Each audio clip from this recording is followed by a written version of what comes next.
Hello everybody, and welcome back to Screen Stars. I'm here today to review the 2018 thriller movie, A Deadly View. A film that focuses on a young couple who you see at the beginning of the movie. Rachel, she's called, has an incident in the big city where she's basically mugged. Which leaves her very scarred and upset. So the next thing you see is that her and her partner have moved to the suburbs, and she's very, very heavily pregnant. I think she's 1 month away from giving birth. I think that's the time scales, and they've moved into this quiet suburban area. Her partner, Peter, her mother, is like the real estate agent for the whole area, and she got them a good deal on this house. And they move in, although it seems really boring to Rachel living in the suburbs and stuff, and she's heavily pregnant, she's nothing to do all day, and she starts slowly but surely to get to know all the neighbours. They've all got quirks. You've got the elderly neighbours who want the elderly husband who walks the dog.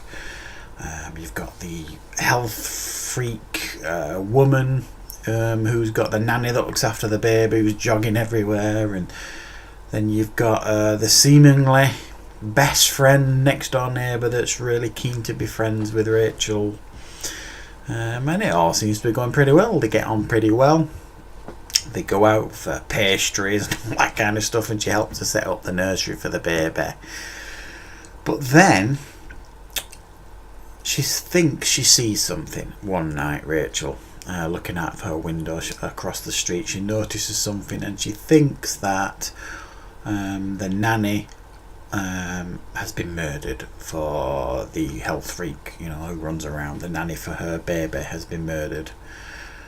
Police are called, nothing can be found, all this kind of stuff. And then all the neighbours think she's a bit of a troublemaker.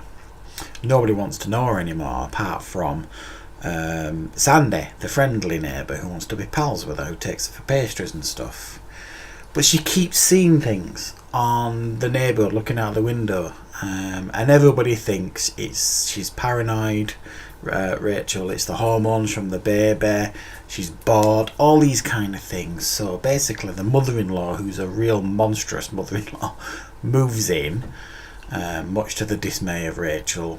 The husband doesn't believe her. Nobody ever seems to believe her, apart from her pal Sandy next door. But then it turns out that Sandy may or may not be more than she seems, because she sees something that thinks she might be involved. So as you can get, it's a bit like Secret Window sort of thing. One of the things where you're looking out your window and you see all these things go off, then that's the thriller that you've got here. So she keeps seeing, she thinks she's seeing all these sinister things going on.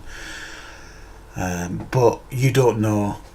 Actually, they do quite a clever thing with this movie, and I think it's probably the only clever thing they do. They hint at one point that perhaps this could be her mental health, because she does mention at one point in the movie that she struggles with her mental health, especially after the incident where she was mugged. But she's not taking her medications and things anymore. And they film it quite cleverly when she's actually thinks she's seen these things out the window. They filmed it in such a way as that you're not sure she's dreaming, sort of thing. So it does kind of keep you guessing a little bit as to what is actually going on, and I think that's the cleverest thing about this movie, because it plays on mental health, because you don't know if that's the reason.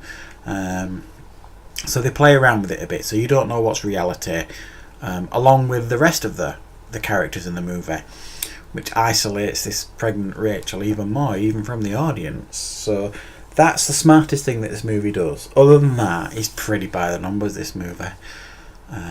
It's very clearly a made-for-TV movie. It's like one of those TV movies of the week sort of thing that you see quite a lot. In America, I don't know, maybe the Hallmark Channel or something, I don't know, but in the UK it'd be like Channel 5 on a Sunday afternoon movie. There's no scares really. I mean, it does get a little bit tense here and there, but it's not a scary movie, and it's not overly tense. The performances are perfectly fine. They're actually pretty decent TV actors. it's that kind of quality that you get here in this movie, and it has definitely a look of a TV movie about it. It's got a certain sheen and polish to it. It doesn't look particularly cheap, but it definitely looks like it's made for TV. So it's nothing particularly special, this movie, but it did hold my interest throughout this movie. It kept me engaged throughout this movie.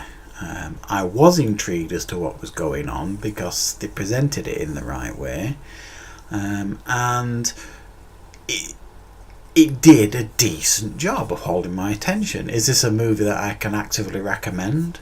No, because it's not particularly good, and there's countless movies out there that are better than this in regards to building tension and doing a similar concept that are just scarier and more fun than this.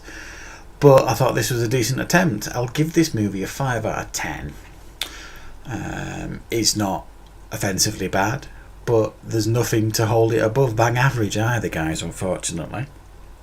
So A Deadly View, a pretty bang average thriller that's reasonably well made, reasonably well acted, and has got some fairly clever ideas going on in it. But unfortunately, you've seen far better, far often. So there you go, guys. A Deadly View. See what you think. Thanks for watching.